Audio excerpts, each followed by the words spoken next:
Oh, I hope I don't have the logo. Hold on, let's put the logo, otherwise it's not official. Here we go, logo. Now you know it's official. We're kicking off episode 494, 6 away from 500. See, I'm always good at math. Chris Perkins from the South Florida Sun Sentinels joining me on this Wednesday, April 23rd, 2025, the day before the start of the NFL draft for this year. Did you realize today was a 5-year anniversary of the one draft where the Dolphins had 3 first-round picks, the only time in their franchise history they had 3. I did not realize that. There's got to be a lot of those anniversaries coming up in the next few days, huh? Draft anniversaries, yeah. No, correct.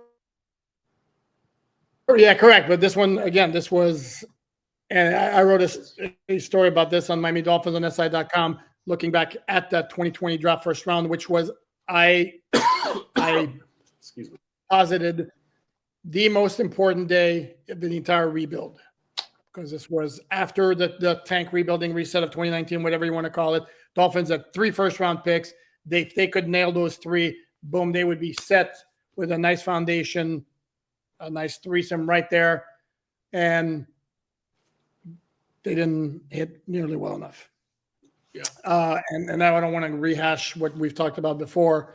But Austin Jackson was an okay pick. And for those who want to put him maybe higher than he really belongs, let's understand that he kind of struggled a little bit his first 2 years. It was up and down. 2022 got hurt with the ankle in the first game, didn't come back until November, then gets hurt again. 2023 had the one good season. Last year, he had a good first half of the season, and boom, he winds up on IR. So you've gotten one full good season out of him as the 18th overall pick. It's not great. And 30th was Noah Benogany. And then Tua, we can debate all we want whether Tua should have been the pick or Justin Herbert should have been the pick. Kind of all the factors lean toward one way. I'm not getting into it right now. We're going to focus instead on 2025. And Perk, what is your dominant thought one day before the start of the 2025 draft? You got to get a cornerback in the first round. You've got to get if possible, if both Will Johnson from Michigan and Texas's Jahdae Barron are gone, the cornerback in the first round is out the window unless you trade down, maybe get Maxwell Harrison from Kentucky. But at number 13, my thought is either Will Johnson or Jahdae Barron. There's been talk from Peter Schrager, I'm sure that we'll get into it, his mock draft, that Mason Graham, the D tackle from Michigan, could be available at number 13. If he's there, you definitely take him. But no Will Johnson, no Jahdae Barron. I'm probably looking Derek Harmon, even though you would be overdrafting him. I don't know that the Dolphins can trade down, to get, Kenneth Grant, Derek Harmon, Nick Emanwari, Malachi Starks. So you might have to take Malachi Starks and overdraft at number 13. But to me, Poop, the only 2 guys realistically that are worth 13, I don't like Kelvin Banks either, by the way. The only 2 guys realistically worth 13 that might be there are Will Johnson and Jahdae Barron. And so that's my primary thought. If not, I'd probably go Malachi Starks, maybe Derek Harmon. Okay. And there's a lot of variance. And what I wanted to do today, if that's okay with you, if you will grant me permission, is to quickly go position by position in the draft with some thought on some of the top prospects and where we see the Dolphins doing anything or not doing anything. My thought, and I want to throw out this, like Mason Graham, even Peter Schrager himself was kind of suggesting, I don't think he's going to be there at 13, right, but he sees our Dolphins have to jump on him. So, and all the scuttlebutt was early on, he's Jacksonville at 5, Jacksonville at 5, Jacksonville at 5. Now the Jacksonville at 5 is Ashton Genty or a trade down. And Mason Graham all of a sudden is no longer the lock to go to the Jaguars that he once was portrayed to be. I still don't think he's going to be there at 13. And then but he's the guy generally ranked as a number 1 defensive tackle in the class. But there are many draft analysts who will tell you that he may not have the highest ceiling. What he's got is probably the highest floor. If you're looking for highest ceiling, you're looking at a guy like Walter Nolan from Mississippi. Or is he Kentucky? Mississippi, yeah. And then Kenneth Grant from Michigan. Right. Where if those guys take care of the minor issues that are keeping them from being top 10 picks right now, look out, you could have monstrous studs. So do the Dolphins going to go the safe route if they're at 13? Because Walter Nolan, I've seen all the way up to 10. And Kenneth Grant's a guy I've seen from the Dolphins spot all the way down to like 28 in the first round. So it's some great variance. Okay. Before we attack position by position, the one bit of news for the Dolphins today is the team released on social media New Jersey numbers for those who like those things. The ones that stuck out to me there were 18 jersey changes or new numbers, I should say, 13 involving free agent newcomers. The one that stands out is Zach Wilson wearing 0. Yeah. Not leaving himself too open for jokes or snide comments from fans with that. No. Hey, check out his passer ratings on his jersey. No, sorry. Yeah. Then again, you could do that with 2, which was his number for the Jets. And then among the returning players is Malik Washington went from 83 last year now to number 6, which he wore 3 jerseys during his collegiate career at Northwestern and then Virginia. One of those was number 6. And last year, of course, number 3 was Odell Beckham Jr. Hopefully Malik Washington has better luck with it. And then if you want to know the rest, check out Miami Dolphins on SI.com or check out Chris's fine publication, SunSentinel.com, which also has a story, as I'm sure most of the South Florida media outlets do. Okay, so let's attack this. Go ahead. Let me ask you something real quick. Do you think numbers are still sacred to fans? We've seen that free agency has kind of chipped away at, like you're there. Bob Greasy was a Miami Dolphin. Larry Zonka was a Miami Dolphin. Free agency has kind of chipped away at that. I think that gambling and fantasy football kind of chips away at your devotion to the Miami Dolphins. It's kind of, you're still a huge Dolphins fan, but it's kind of like, yeah, I want my fantasy team to win though. So if they give up that extra touchdown, it's okay. Or I have the over under.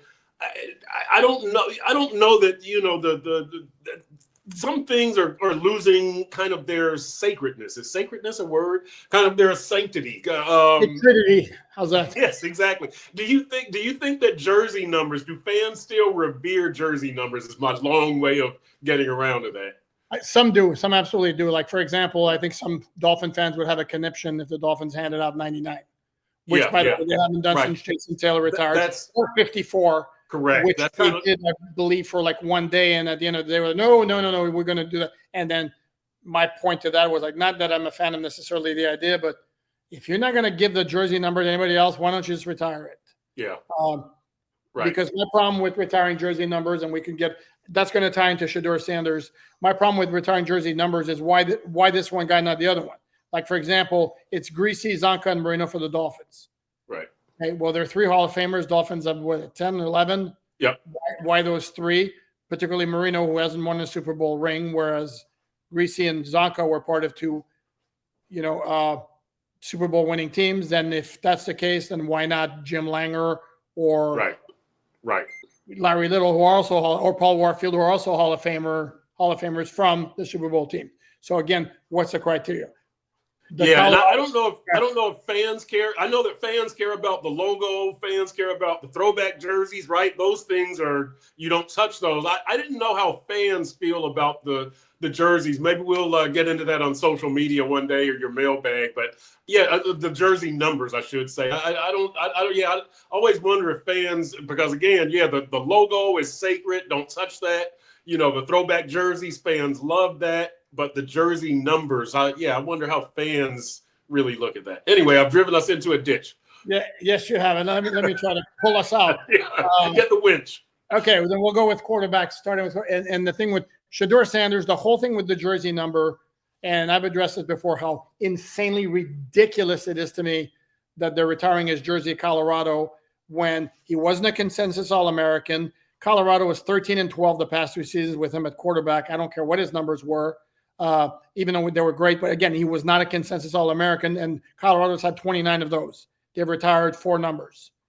Okay, so Travis Hunter, no problem with him. He's a 2-time consensus All-American, Heisman Trophy winner, no problem with it. Shedeur Sanders And then Deion Sanders in a massively tone deaf comment says we wouldn't have been having this conversation if his last name was different. No, because his jersey number wouldn't be retired if his last name wasn't Sanders and he wasn't your son. Can we be honest about this?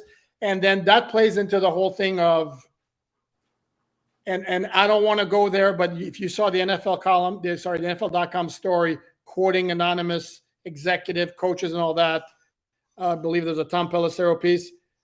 Shedeur Sanders was completely ripped for the attitude of like worst interview ever, like sense of entitlement. And personally, I'm shocked that there would be any sort of issue with him maybe thinking he's more than he actually is. Where could that possibly be coming from? And by the way, it's not clear by now, I'm not a Deion Sanders fan. Absolutely brilliant athlete, top 5 maybe in NFL history. But dude, get over yourself for a second. My Lord, is the dude insufferable. And then possible that some of that rubbed on the kid, and he's not good enough as a quarterback, even though I like him as a quarterback, not nearly enough to have to put up with that on top of everything else. The floor is yours. I love Deion. And I think that this is great for Colorado. It's great for the NFL. But my big thing is this. I'm not a big Shedeur fan. And I don't even think that Shedeur is a first-round talent, quite honestly. But that's the case I don't think Jackson Dart is a first-round talent. I think a lot of these quarterbacks get talked up. Teams make themselves fall in love with the Zach Wilsons and Josh Rosens of the world. And I want to see what Deion's talk and his attention can do for Shedeur. How far up can he push his son? Because I don't think Shedeur, we might have talked about this about Shedeur before on the show. I think Shedeur is an NFL starter, but I don't see a single Pro Bowl in his future. What kind of starter does that make him? I don't know. You tell me, but that's what I see for Shedeur. And can Deion and his talk and his attention and his, genetics, can all of that push Shedeur up into the first round? Can it push him to number 3 for the Giants, number 9 for New Orleans, number 21 for Pittsburgh? I don't know. I wouldn't take Shedeur if I'm any of those 3 teams, but Deion is brilliant. He keeps his son out there. Why are we talking about Shedeur any more than Jackson Dart? Because Deion is his dad, because his last name is Sanders. Brilliant. Well, he also put up a lot better numbers at Colorado than Jackson Dart did in Mississippi. And again, to me, it's like, you be cocky, be confident, don't be obnoxious about it. Like Cam Ward exudes confidence, and then he's not afraid to say stuff, but it's not over the top obnoxious like that. And I'm sorry. And he's the one guy. Cam Ward to me, and I saw, and I hadn't really thought about it like that, but the comp the last couple of days that people are throwing out is Patrick Mahomes, and it's like, yeah, I kind of sort of see it, and not in terms of ability, but in terms of playing style, where it kind of looks playground stuff at times. And the thing is, that dude's got an arm, and it's not just he's throws over the top 60 yards. It's also he makes throws at all sorts of angles with bad balance, and that ball's coming out. So, to me, I think he's got major potential to have a brilliant career. The other guy who very, very much intrigues me, and if the Dolphins were to pull the trigger on a quarterback at some point in the draft, again, I know he's not a fit for the offense because his skill set's not like that. But if I'm looking at a quarterback who's got tools that are massively intriguing, that's Jalen Milroe. Because you're the guy who's big, who's got an arm, and he can run. Again, I don't know and right now if he winds up being a first-round pick, wouldn't necessarily shock me. If not, he's not going to be gone very far into the second round. Chances are he sits for a year or two wherever he lands. I don't see the Dolphins drafting him at all. But if you're asking me for guys who I would keep an eye on as in that quarterback class, that's a dude.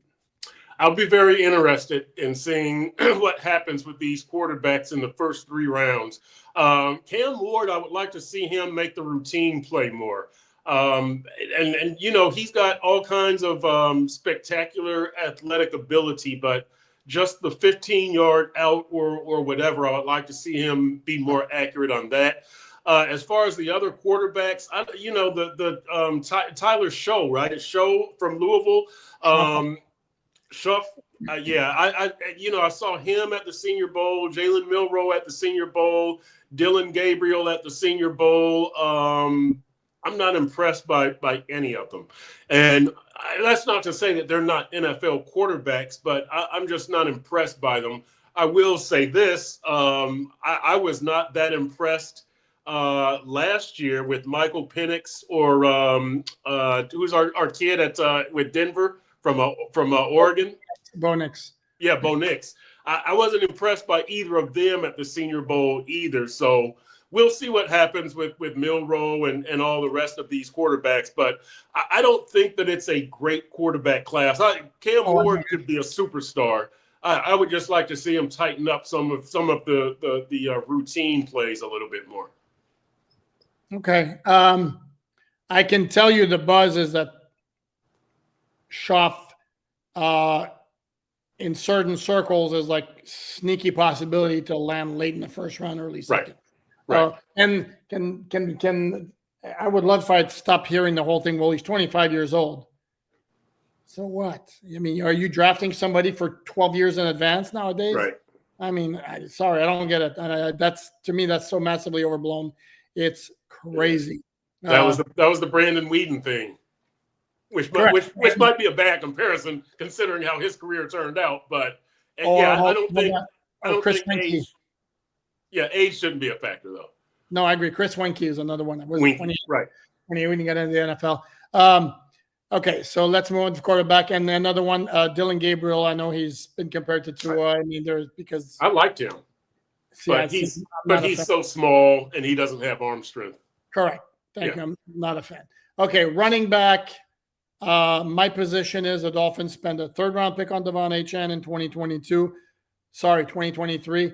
They spent a fourth on Jalen Wright in 2024 after trading this year's third to the Philadelphia Eagles. Are we really going to invest again in a running back within the first 3 or 4 rounds? I know, and that's assuming Ashton Genty is not there at 13. I know you would jump all over that if he were. I don't think in the real world he's there at 13. So, no. Anyway. And I'll add this. To me, you either needed a power back or a workhorse back. You got your power back in Alexander Madison. Keep it moving. I would have no issue in a later round if you found somebody. Like if Scadabo's there in the 5th round, I'm sorry, take a shot at him. I would take a shot at Damian Martinez, but like you said, on through the first 4 rounds, no, because you've got serious needs with those 5 picks that you have in the first 4 rounds. Yep. No, fair enough. Wide receiver. This is a tricky one because you and I have maintained, and I think we're still going to maintain that it's more likely than not that Tyreek Hill's not getting traded. And then the Dolphins are kind of set at 1, 2, and 3 with Jalen Waddle and Nick Westbrook-Ikine. Yep. Malik Washington's coming off a really promising rookie season. Yep. So if you draft a wide receiver, it's basically for next year when Tyreek Hill's going to be gone. And again, on a team that's got a lot of needs, that has a coach on the hot seat, that has a GM potentially on the hot seat, and I say that, I emphasize the word potentially. Right. They're really a place to go there. No, there's not. Okay. There's not. Okay. So let's move it along. So I love, man, we are zipping through this draft here.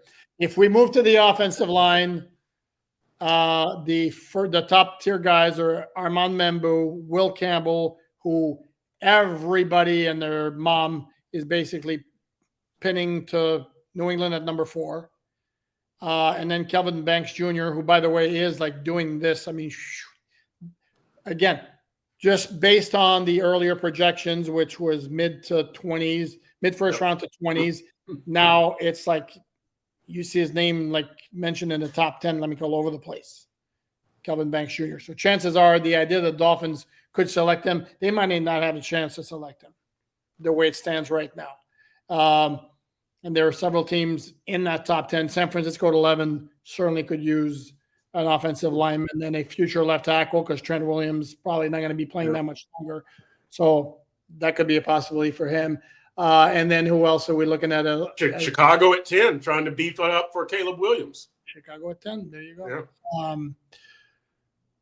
So I don't know. I get it. This idea the Dolphins massively need to upgrade the offensive line. I truly get it.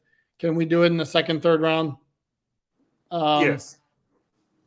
Yeah, I don't think there's anybody that's going to be there at number 13 for the Dolphins. You mentioned the top three, Campbell, Mimbo, and Banks.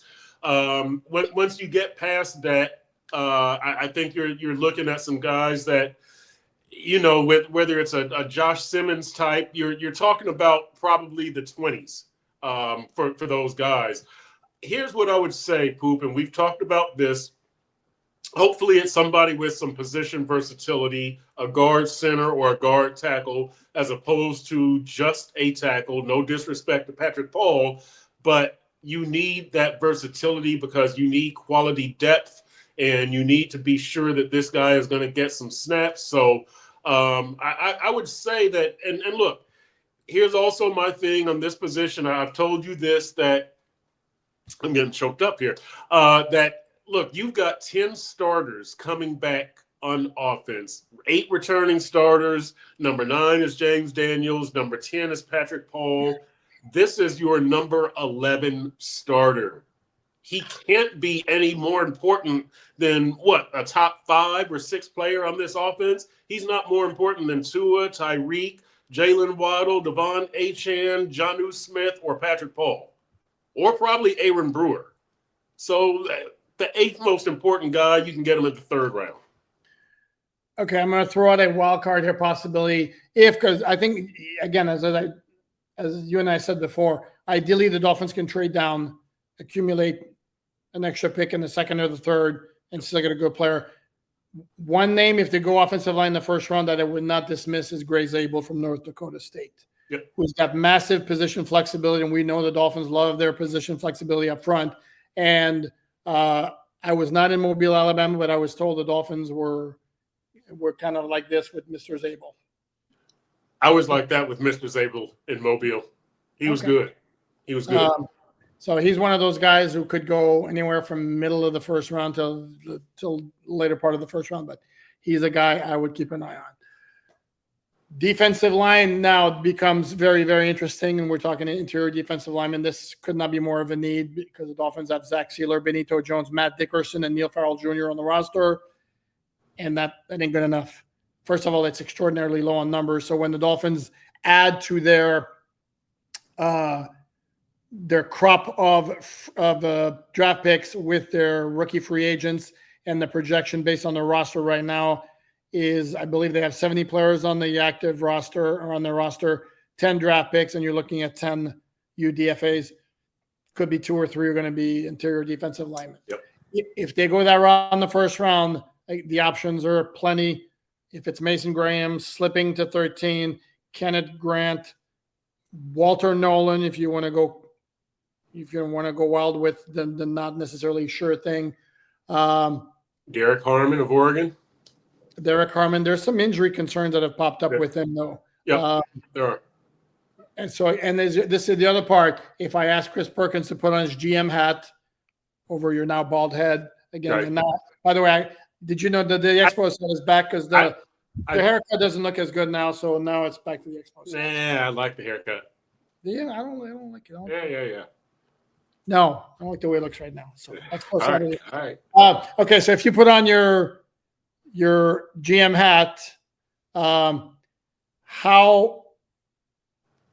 willing are you to take a risk on a player with some sort of injury history at the cost of maybe some upside? I am. I'm willing to do that with Will Johnson. I'm willing to do that with Derek Harmon. It depends really if I'm able to trade down and maybe avoid that situation, if I'm really concerned about it, and that's what I'll do. I don't know how many partners the Dolphins can find to trade down. I think that, when you talk about Gray Zabel, my coworker, David Furones, in his first mock draft, he had the Dolphins taking Jahdae Barron, the cornerback from Texas, at 13, and then trading back into the low first round to get Gray Zabel. I think giving up what, if I may ask? I can't remember what they gave up to go back in. I can't remember, but you know, look, I could see the Dolphins doing something like that for one of these defensive linemen because, you know, maybe Walter Nolan. There's not, aside from Mason Graham at 13, you probably are reaching, whether it's Kenneth Grant or Derek Harmon, and there's guys in the second round. Here's what I'm getting to. Darius Alexander from Toledo, Joshua Farmer from Florida State. There are still quality defensive tackles, interior defensive linemen in the second round at number 48 that you could get. I don't think the talent drop off is going to be huge because I think Mason Graham is the only kind of game changer on the interior defensive line, and the others are good to, you know, serviceable depending on where you draft them. So I'm not sure that I would reach at number 13 on defensive tackle. If I could trade down, ideally, get maybe a Walter Nolan, you know, in the 20s. If not, I might just get my guy in the second round because it's a good D tackle class.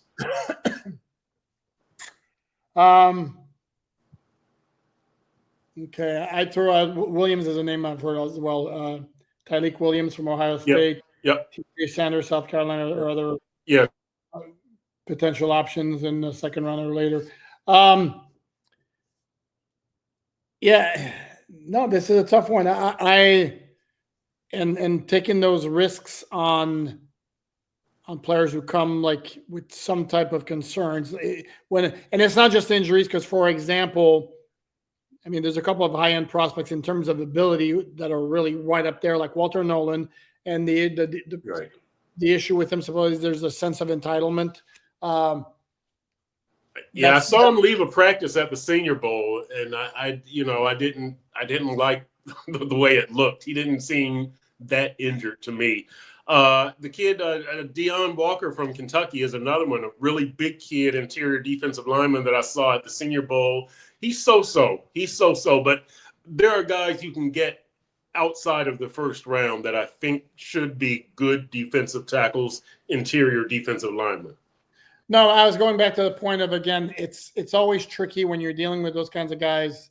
I think unless my memory fails me, that Chris Greer tends to stay away from guys, particularly lately, who have like little red flags in terms of either motor or being team first guys or not being team first guys, which would kind of tell you that Walter Nolan would not be their kind of guy.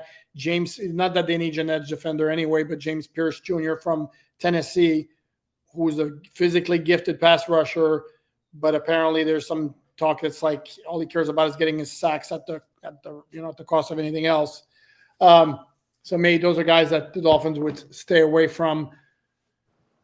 And as far as the injury risk is concerned, then it's always you pick the one guy who's had injury issues. He winds up on your team and it's injuries all over the place.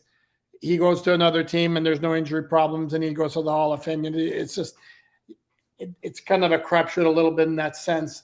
What I don't want is a prospect, and there are a couple of those like Devontae Parker, like made me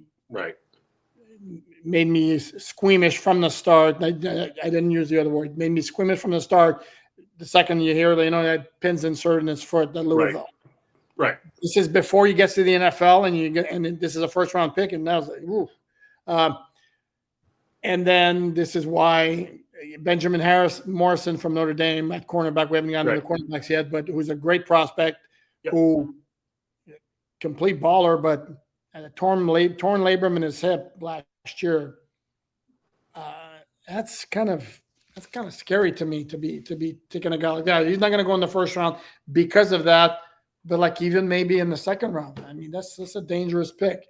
So going back to interior defensive lineman, I would have zero issue if that became the pick at 13, for example, Kenneth Grant. And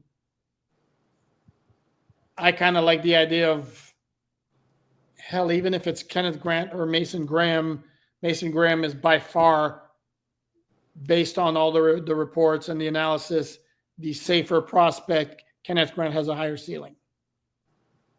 Because what you hear is Dexter Lawrence if he reaches his potential. And that's like, okay, yes, please. Yeah, I want I want the higher impact guy over the long term, which, you know, at number 13, I need a guy who's really gonna kind of move mountains for me. I don't want just a good player. I want somebody who's gonna be special. So if I stay at D tackle at number 13, even with injury history, if he has the potential to be special, I guess the Dolphins made that choice with Tua in a way.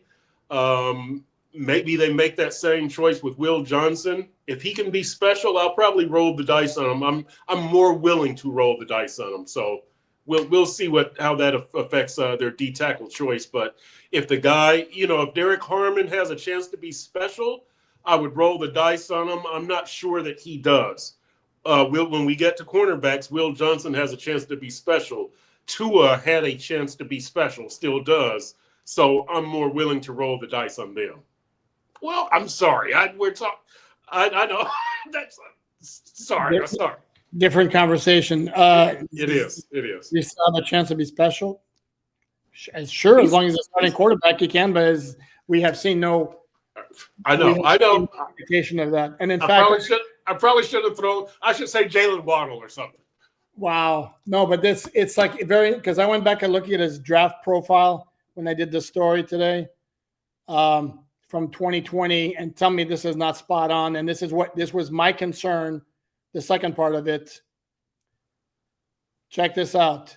Teams assessing his draft value will need to sift through mounting durability concerns and decide whether he is a face of the franchise talent without the abundance of talent surrounding him. Right. And if you look back to 2021, he got good when Tyreek shot. But anyway, I don't want to get into the weeds.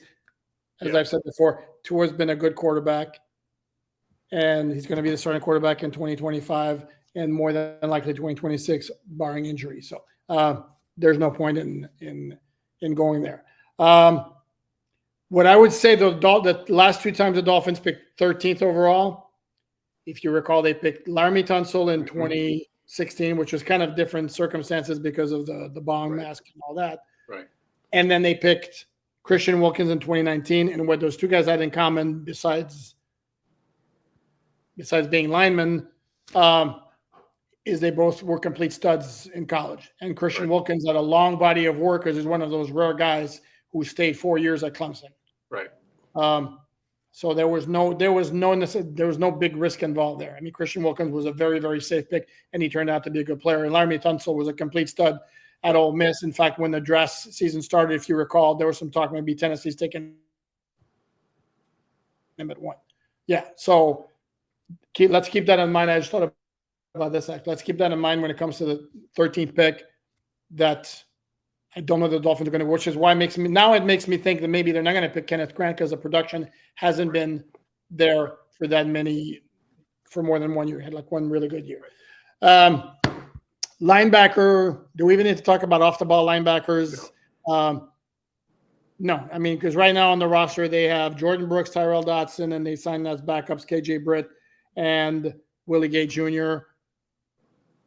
Now it's kind of a for 2025 mode, and the argument would be made if they stumbled upon a great prospect who was much better than anybody else at the time on the board, but he was a linebacker, maybe they consider him.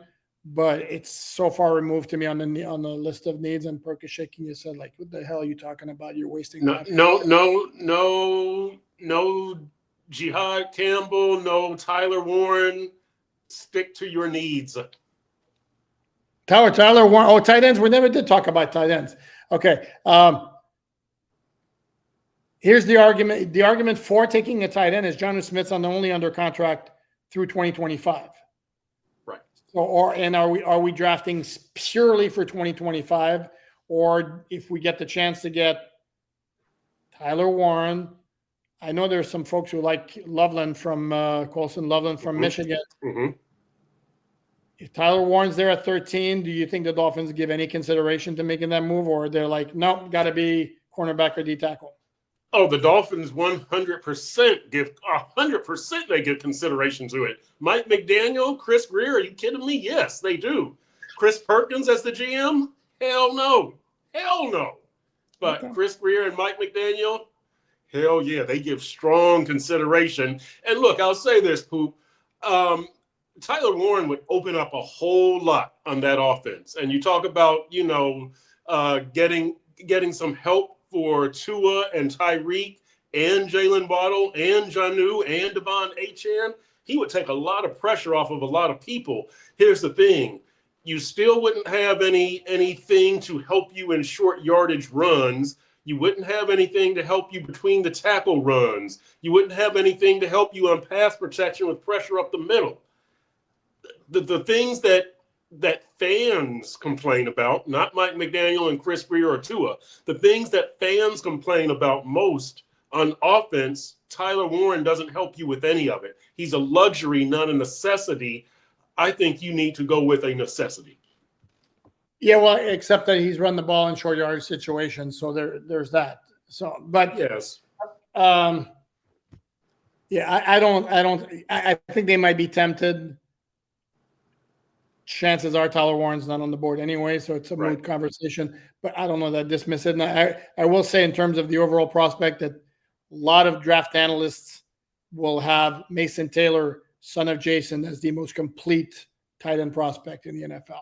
Not quite on the same level in terms of one particular skill as Tyler Warren or Loveland from Michigan, but in terms of all-around skill set, he's often put at the top. So very nice for him.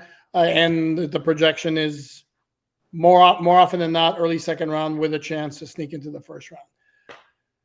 Cornerback we've addressed, and the two guys who stand out are Will John. Well, I always do this. Travis Hunter. Yeah, I do too. I do the same thing. He's not even a consideration because he's going to. So but it's Will Johnson and it's Jahdae Barron, and then it's what's your preferred flavor? Do you want the lengthy, pure outside corner with no speed but great playmaking skills, or do you want the shorter guy who's faster and can play basically anywhere in the secondary? I want Will Johnson, even with his injury concerns. He's closer to the, I guess, to what the Dolphins have had as far as a playmaking cornerback. When you look at Jalen Ramsey and Xavier Howard and Byron Jones and Brent Grimes, the guys who have really made the plays for them have been that interception guy. Not necessarily a speed guy or a really athletically talented guy, but great anticipation, high football IQ, and the ability to make plays. And that's Will Johnson. And when you reeled off the three names of the guys the Dolphins spend the most on, the one thing they had in common, Jalen Ramsey, Xavier Howard, and Byron Jones, is they all had good size. They were a lot more like Will Johnson. They were like Jahdae Barron. So that's something to keep in mind. And the common denominator is Chris Greer was a GM when all three of those guys came aboard. Brent Grimes, who is a freakish athlete, but kind of on the short side, came before that. So could that be a window into what Chris Greer could be doing if they have the chance at either one of those at number 13? If both are on the board, it's possible neither are going to be on the board. Right. There's a lot of smoke. And I don't remember who it was linking Barron to the New York Jets and why I think there might be something to it, even though they have needs that they can address in other places, including Tyler Warren, is the New York Jets' new head coach is Aaron Glenn, who's a former NFL cornerback and defensive coordinator of the Lions, and B, maybe the most important player on that defense last year in Detroit, once Aiden Hutchinson was injured, was Brian Branch, who's a defensive back who can move all around, all over the place, kind of like Jahdae Barron, who actually has been comped to him as an NFL comp. So maybe it's very possible the Dolphins could wind up being, they have one of those two available to them at 13, and they could have neither of them. I'd be very surprised if both of them were there at 13. And look, this is another position like D tackle where you can get some guys in the second round. Not as high impact, but Sure. Darian Porter, Iowa State, Azariah Thomas from Florida State. I can't pronounce his first name, but there are some other guys there that in the second round that are attainable for the Dolphins and could be rookie year starters.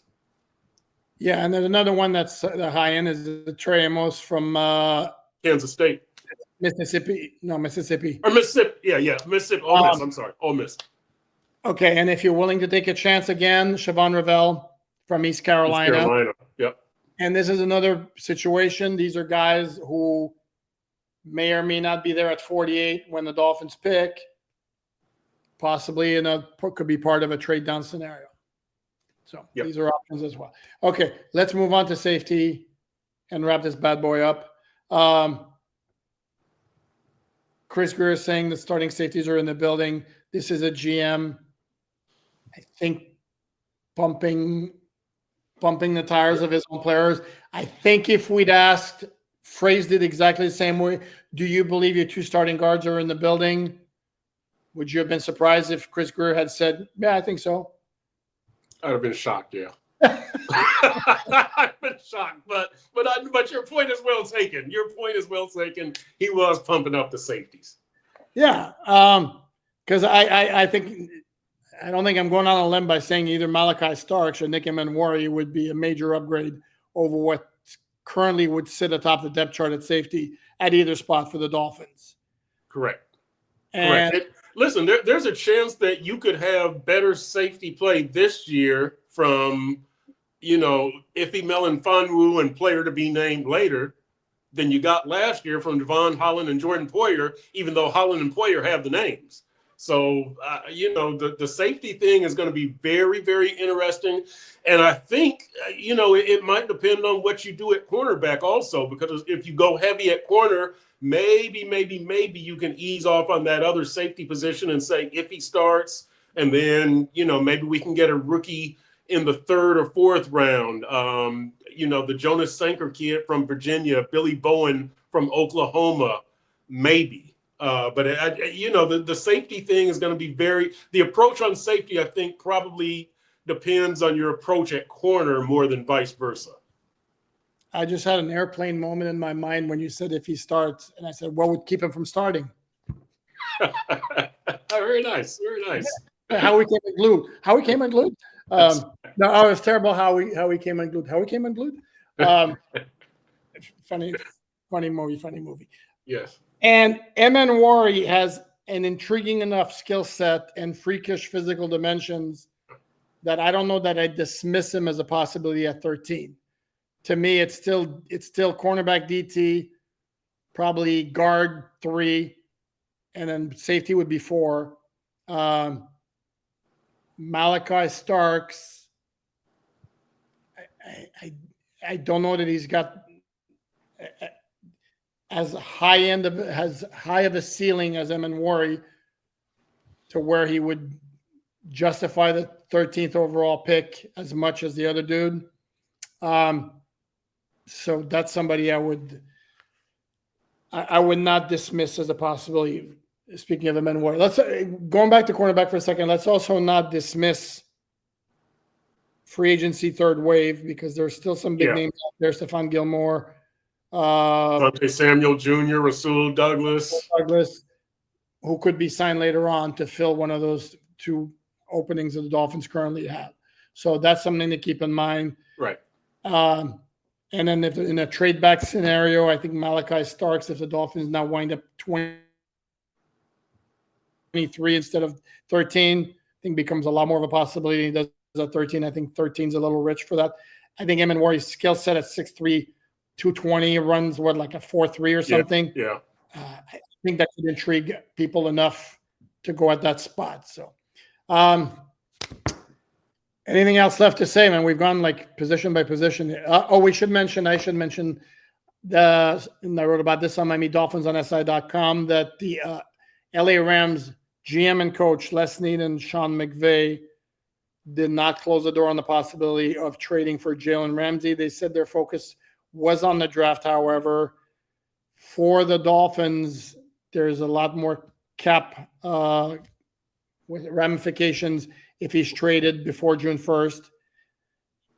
If the Dolphins wait until June 1st, then obviously they can't get 2025 draft picks.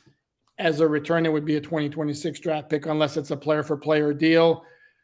And no, I don't see any scenario where Ramsey's on the roster in 2025. That would be some kind of weird.